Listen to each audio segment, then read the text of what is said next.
सुप्रभात बच्चों। हमारा कबीरदास का जो सिलेबस है आपके फर्स्ट ईयर में, और जो कबीरदास जी के दोहे लगे हुए हैं उनमें से 15 दोहे हम आपको करवा चुके हैं। अगला जो दोहा है उसकी व्याख्या हम करेंगे। क्या कहते हैं इसमें कबीर जी कि बिरहा बिरहा जिनी कहो, बिरहा है सुल्तानी, जी घट बिरह न संचरे, सो घट सदा मसानी। इस दोहे में जो विरह है उसके महत्व के बारे में बताया है कि जो विरह है उसका स्थान सर्वोच्च स्थान है, सबसे ऊपर है। जो भाव होते हैं, भाव में एक भाव हमारा विरह होता है। वो विरह कब आता है? जब हम अपने किसी प्रिय से बिछुड़ जाते हैं तो उसके बिछुड़ने से जो पीड़ा होती है और जो बिछुड़न होती है उसे हम विरह कहते हैं। और विरह किसी भी प्रेम की कसौटी होता है, यानी अगर सच्चे प्रेम को अगर हम परखना चाहें या उसकी कसौटी अगर हम उसे कसौटी पर कसना चाहें तो विरह प्रेम को यदि हम कसौटी पर कसना चाहते हैं या आपको ये जानना है कि आपका प्रेम सच्चा है या नहीं है, तो उसके लिए जब बिछुड़न होती है या जब हम अलग होते हैं, चाहे वो आत्मा परमात्मा का मिलन हो और आत्मा परमात्मा का प्रेम हो, चाहे वो भौतिक प्रेम हो, यानी किसी भी प्रकार का प्रेम है, उस प्रेम में विरह का अत्यंत ही महत्वपूर्ण स्थान होता है। वो विरह ही बताता है कि हम एक दूसरे से कितने जुड़े हुए हैं। अगर आप एक दूसरे से जुड़े हुए नहीं हैं तो 1 दिन 2 दिन 4 दिन 5 दिन, महीना 2 महीना, साल 2 साल में वो आपका जो प्रेम था वो ख़त्म हो जाएगा। लेकिन अगर आपका प्रेम सच्चा है तो वो चाहे आप ताउम्र अगर किसी से अलग रहते हैं, कोई भी रिश्ता हो सकता है, सिर्फ प्रेमी प्रेमिका का रिश्ता नहीं, आत्मा परमात्मा का रिश्ता हो या फिर भाई बहन का, माता पिता का, तो जो प्रेम होता है, जो प्रेम जितना गहरा होगा उसमें जो विरह भावना होगी उसमें वो तड़प उतनी होगी, लेकिन वो तड़प हमें एक दूसरे से अलग नहीं करती, एक दूसरे से जुदा नहीं करती है। हमारा प्रेम उतना ही ज़्यादा बढ़ता है। तो विरह का आना किसी के हृदय में वो उसे हमें ही नहीं मानना चाहिए, बल्कि उसी बात को यहाँ पर रखा गया है कबीर के द्वारा। कबीर जी ने उसी बात को रखा है कि बिरहा बिरहा जिन्हें को, कि जिस विरह को तुम हीन मानते हो, हीन कहते हो, तुच्छ मानते हो, उसे ही वह विरह हीन नहीं है। विरहा है सुल्तानी, विरह तो राजा है, विरह तो एक राजा के समान है। ये भी जिस प्रकार से एक राजा होता है उसका वैभव होता है, उसी प्रकार से विरह का भी क्या है, एक वैभव होता है, उसका स्थान सर्वोच्च होता है। कि जी घट विरह न संचरे, कि जिस हृदय में घटी यानी हृदय में विरह का निवास नहीं होता, विरह का संचार नहीं होता, सो घट सदा मसान, मसान यानी शमशान, कि वह हृदय तो घट यानी हृदय तो शमशान के समान है। तो कबीर जी कहते हैं कि हमें विरह भावना को हीन नहीं मानना चाहिए। जो विरह भावना होती है वह राजा के समान वैभवशाली होती है, और जिस हृदय में विरह का संचार नहीं होता अर्थात जिसने विरह का अनुभव नहीं किया है, वो हृदय क्या है, शमशान के समान होता है। अगर विशेष की बात करते हैं तो विरह की श्रेष्ठता इसमें प्रतिपादित की है। भाषा वही है, सरल है, सदुखड़ी भाषा है, क्योंकि वो जहाँ भी गए वहीं की भाषा में उन्होंने अपनी बात कही। और तत्सम तद्भव शब्द हैं, जैसे विरह है, संचरी है, तो ये क्या है हमारे तत्सम शब्द हैं। बाकी हमारे क्या हैं, तद्भव शब्द हैं। प्रसाद गुण सर्वत्र व्याप्त रहा है। अंत्य अनुप्रास अलंकार यानी सुलितान मसान क्या है, आन आ रहा है दोनों में, तो ये अंत्य अनुप्रास है। यमक अलंकार है। विरह विरह यानी एक विरह विरह और एक हीन, एक विरह विरह भाव के लिए हुआ है, एक विरह हीन तुच्छ के लिए हुआ है। तो यहाँ पर यमक अलंकार है। वर्णात्मक शैली का प्रयोग हुआ है। अंसड़ यहाँ झाई पड़ी, आगे देख लेते हैं। अंसड़ यहाँ झाई पड़ी, पंथ निहारी निहारी, जी बढ़िया छाला पड़ा, राम पुकारी पुकारी। इसमें कबीर जी विरहणी आत्मा के माध्यम से कहते हैं, या कबीर जी की जो वाणी है, दोहे हैं, इसमें विरहणी आत्मा कहती है किससे, परमात्मा तक अपनी भाव पहुँचा रही है, अपनी बात कह रही है कि आंसड़ियाँ की आँखों में झाई पड़ गई है। क्या करते करते? आपका रास्ता देखते देखते। जी बढ़िया छाला पड़ा, राम पुकारी पुकारी, और राम नाम पुकारते पुकारते मेरी जीभ में छाला पड़ गया है, परंतु हे परमात्मा आपसे मिलन नहीं हुआ है। ये बात यहाँ पर कह रही है आत्मा परमात्मा से। विशेष की बात करते हैं तो इसमें जो आत्मा है उसकी बेचैनी, उसकी विवस्था और उसकी जो व्याकुलता है, विरह में जो बेचैनी वो महसूस कर रही है, उसका वर्णन यहाँ पर हुआ है। भाषा वही सहज सरल है, तत्सम शब्दावली तत्सम और तद्भव शब्दावली है। प्रसाद गुण है, पुनरुक्ति प्रकाश अलंकार है। कैसे है ये? पुकारी पुकारी निहारी निहारी, यहाँ पुनरुक्ति प्रकाश अलंकार है। वर्णात्मक शैली का प्रयोग हुआ है और दोहा छंद तो है ही, क्योंकि दोहे हैं ये। आगे क्या कहते हैं? इस तन का दीवा करो बाती मेलो जीव, और लोही सींचो तेल ज्यों, और कब मुख देखो पियो।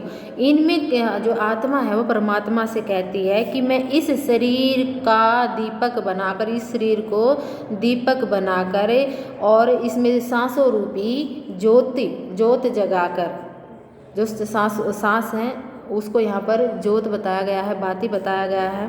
और लोही सींचो तेल, और जो मेरा खून है वो क्या है? तेल का काम करेगा तब। और इस प्रकार से क्या है? मैं दीपक जलाऊंगी और उस चांदने में, उस रोशनी में प्रियतम का मुख देखूंगी। कि विरहिणी आत्मा परमात्मा के विरह में इतनी व्याकुल हो जाती है, और वो व्याकुल होकर कहती है कि वह अपने शरीर को दीपक बनाकर और उसमें प्राणों रूपी बाती लगाकर और लहू खून रूपी तेल डालकर जलाएगी, सींचेगी।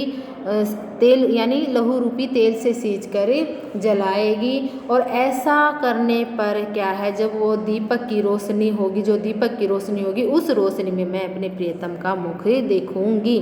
ये बातें कह रही है कि क्या पता इस दीपक की लो में, इस दीपक की रोशनी में मैं उस प्रियतम के दर्शन कर लूँ।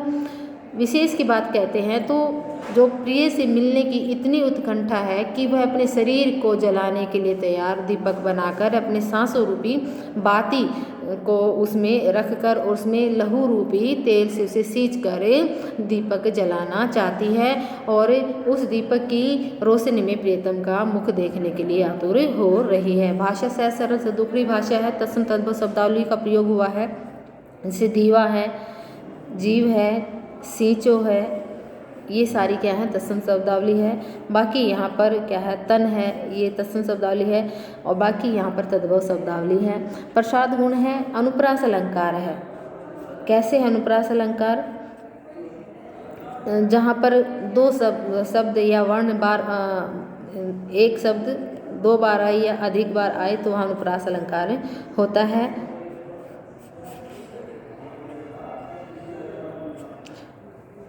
और आत्मकथात्मक, क्योंकि आत्मा कह रही है तो आत्मकथात्मक शैली है। दोहा छंद है।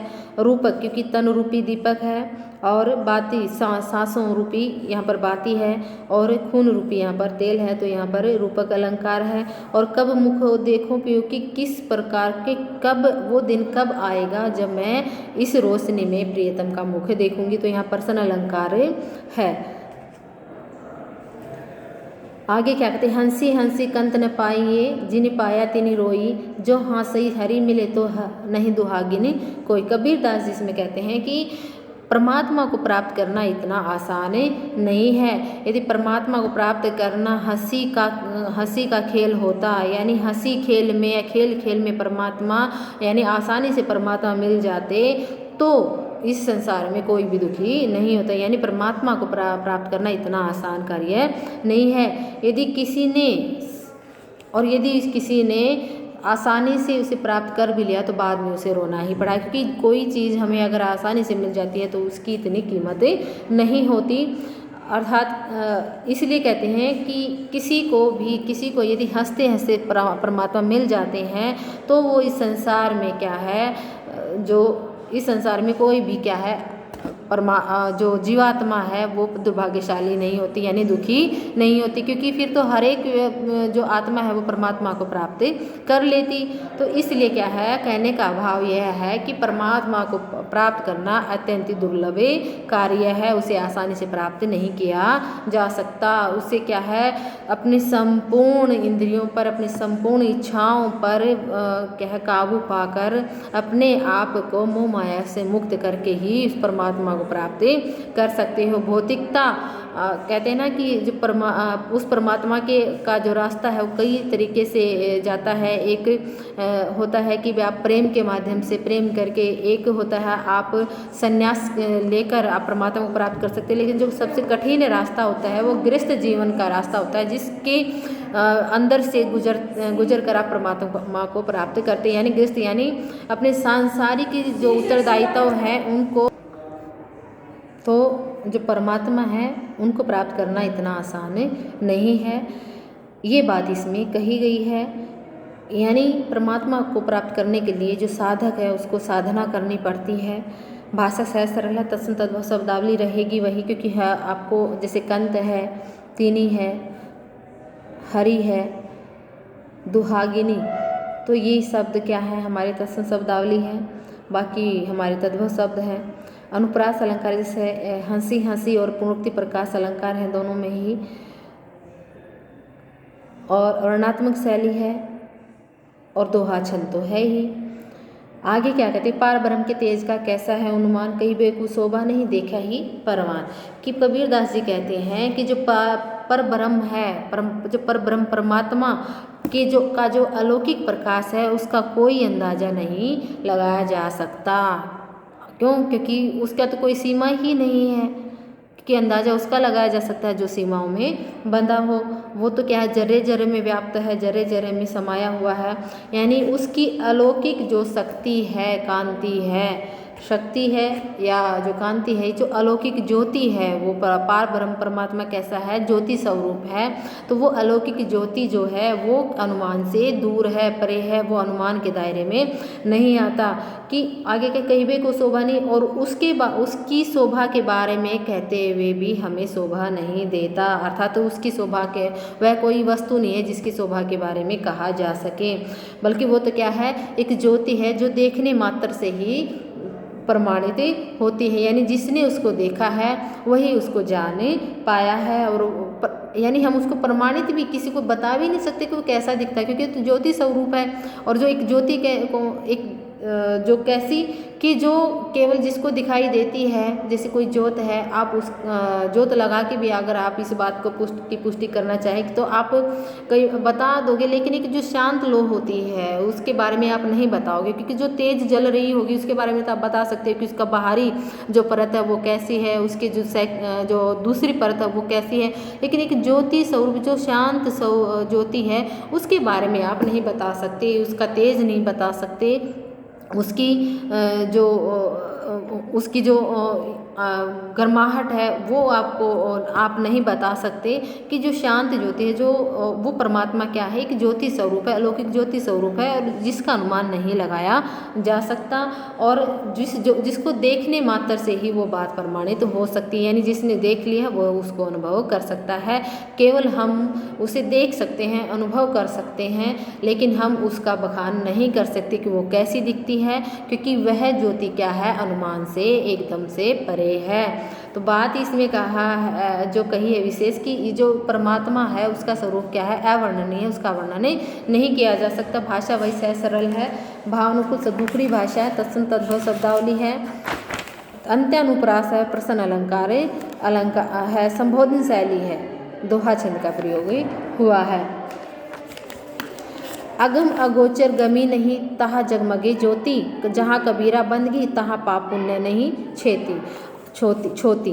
आगे क्या कहते हैं इसमें, अगम यानी अगम्य है, अगोचर यानी जिसे हम देख नहीं सकते हैं, और ज्योति जो है प्रकाश है, और बंदगी यानी अभिवादन उसकी आराधना करना उस परमात्मा की, छोती यानी छुआछूत वहाँ पर नहीं है।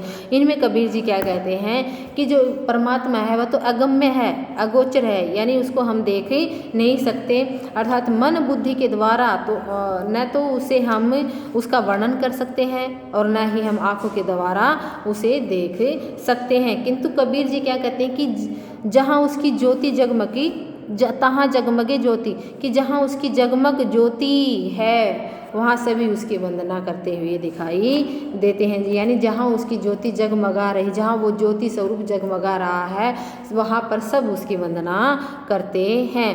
अर्थात कि वहाँ या और क्यों जहाँ पर उसकी वंदना होती है वहाँ पर किसी प्रकार का पाप पुण्य नहीं है, छुआछूत का भी कोई डर नहीं है, कोई काम नहीं है, यानी छुआछूत वहाँ नहीं है, जात पात नहीं है, कोई धर्म नहीं है। यानी जहाँ वो ज्योति जगमगा रही होगी वहाँ इस संसार में जो मनुष्य ने जो जात पात बनाई है, जो धर्म बनाए हैं, जो छुआछूत पाप पुण्य बनाए हैं, वहाँ इन सब का कोई काम नहीं होगा। यही उसकी पहचान है कि यहाँ पर वो परमात्मा स्वरूप ज्योति जगमगा रही है।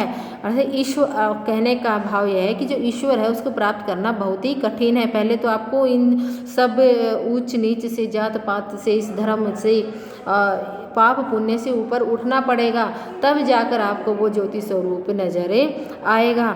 और क्योंकि उस ज्योति जहाँ वो ज्योति स्वरूप है वहाँ इन सब का कोई काम नहीं है। और कहते हैं ना कि घट घट में वो समाया हुआ है, यानी जिस घट में ये सब होगा, कहने को वैसे तो ज्योति स्वरूप है वो, यानी कहते हैं कि जो हर आत्मा परमात्मा का ही अंश है, लेकिन जब हम विकारों से युक्त हो जाते हैं तो हमारे ऊपर एक पर्दा पड़ जाता है, हमारी आंखों के ऊपर एक पर्दा पड़ जाता है, चाहे वो मनोरूपी आंखें हैं, वो बुद्धि है, या अपने तर्क से जो हमें तर्क देकर उसे नकारेगी। आप प्रकृति मान लीजिए, साइंस मान लीजिए, भगवान के रूप में मान लीजिए, कि आपका मन है, आप किसी रूप में मान लें, लेकिन मान रहे हो तो इसका अर्थ है यानी प्रकृति है, प्रकृति यानी वो जो प्रकृति पुरुष है वही क्या है, इस सृष्टि के रचयिता हैं, जरे जरे में वो विद्यमान हैं। ये बात यहाँ पर कही जा रही है। कवि ने क्या कहा है कि यहाँ पर जो परमात्मा है वो निर्गुण है और खुद वो क्या है, निर्गुण निरंकार जो है प्रभु,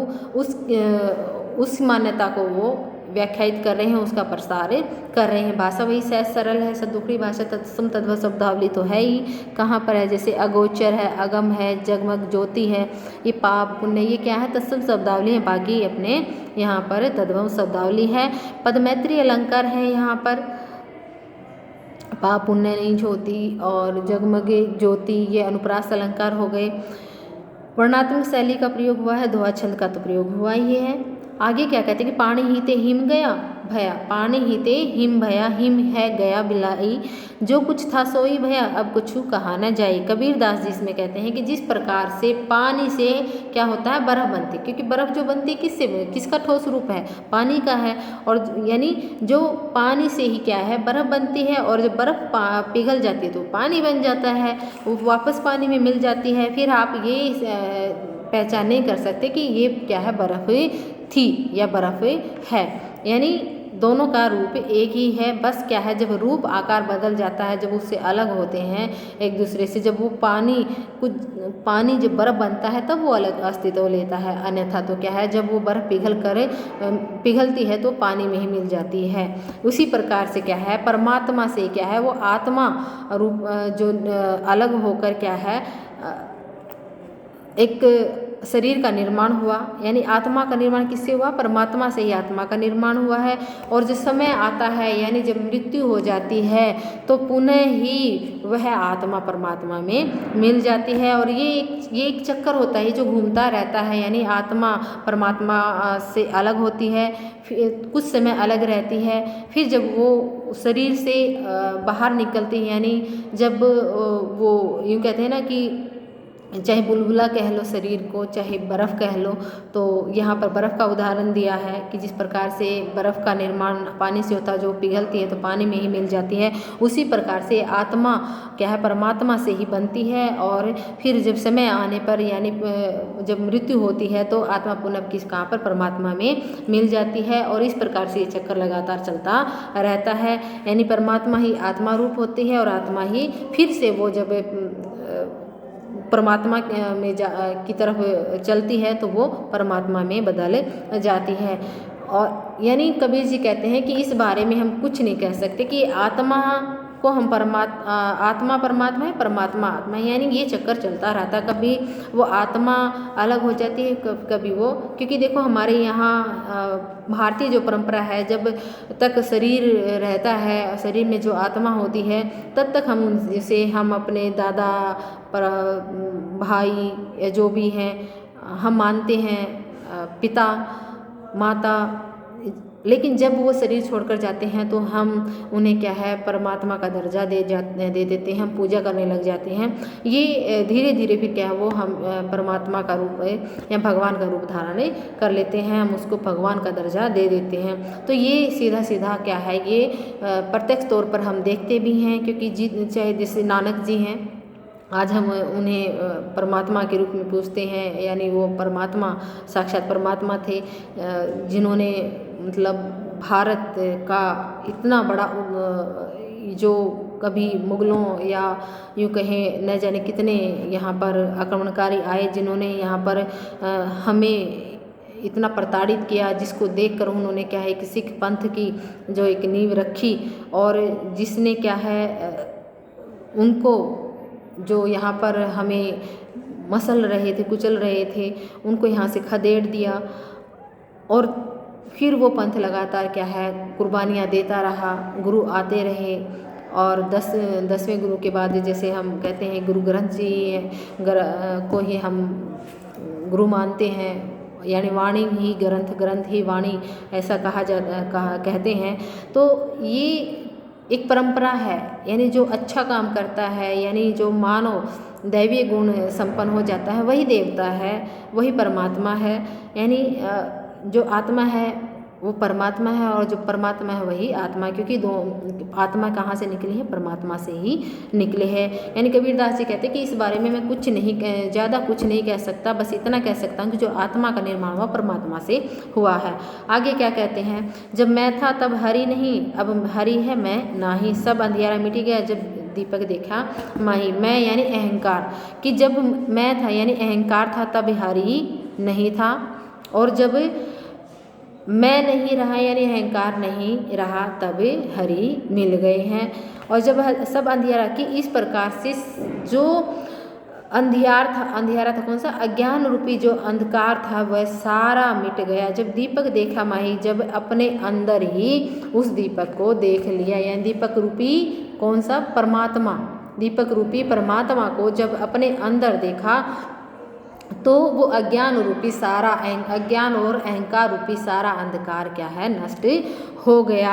यानी अहंकार भाव जब तक विराजमान होगा हृदय के अंदर, तब तक आप परमात्मा को प्राप्त नहीं कर सकते, और जब परमात्मा प्राप्त हो जाता है तब अहंकार स्वयं ही समाप्त हो जाता है। और जब मैंने अपने अंदर उस परमात्मा रूपी दीपक को देखा तो सारा अहंकार रूपी अंधकार नष्ट हो गया।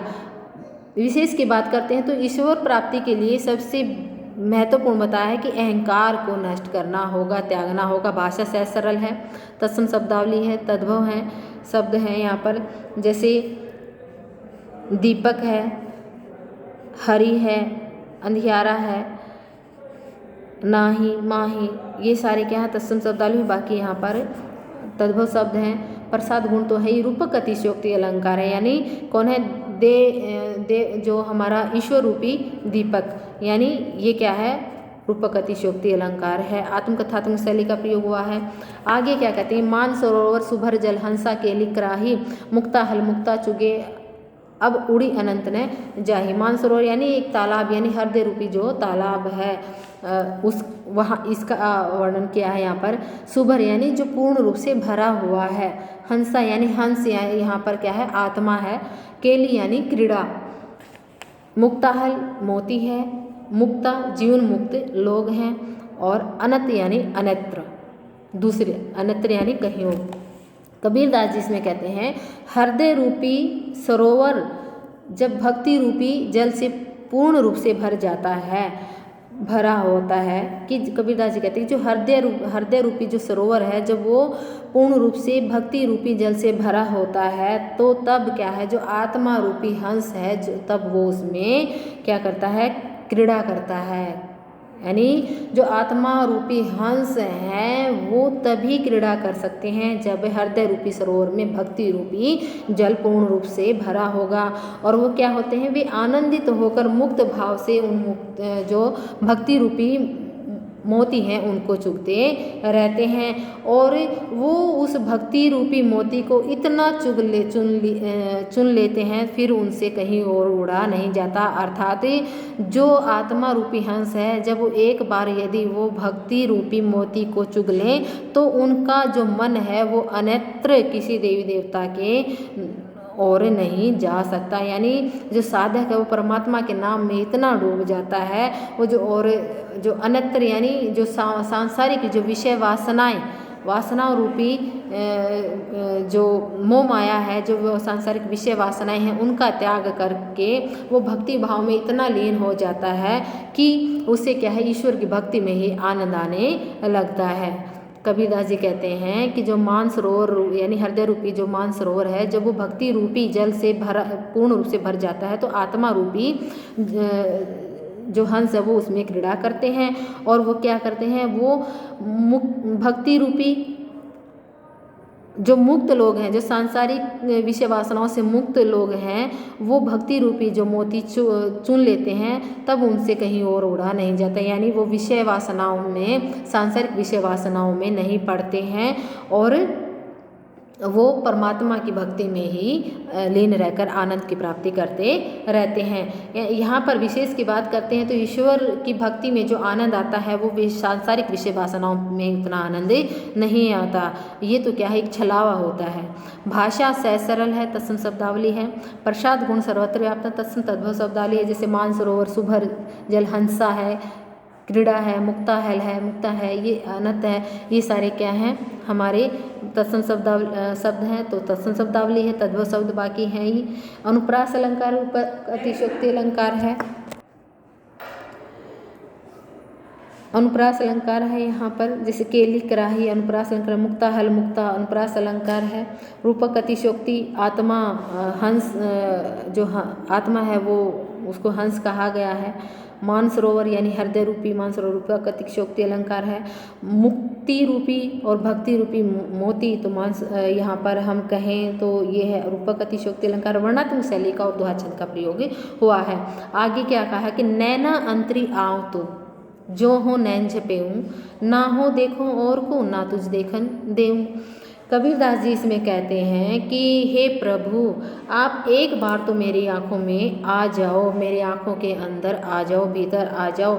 आप जैसे ही मेरी आँखों के अंदर प्रवेश करोगे, आओगे, वैसे ही मैं अपनी आँखें बंद कर लूँगी। और मेरी आँखों में बस जाने के, मेरी आँखों के अंदर आ जाने के बाद, मेरी आँखों में रम जाने के बाद, बस जाने के बाद न तो मैं किसी और को देखूँगी, न आपको ही किसी और को देखने दूँगी।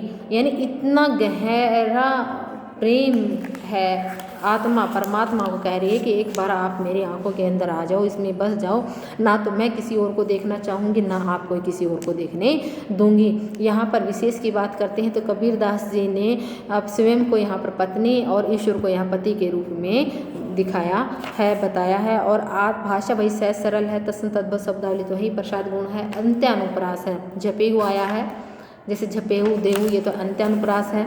आत्मकथात्मक शैली और दोहा छंद का तो प्रयोग हुआ ही है। नेक्स्ट वीडियो में करेंगे आगे।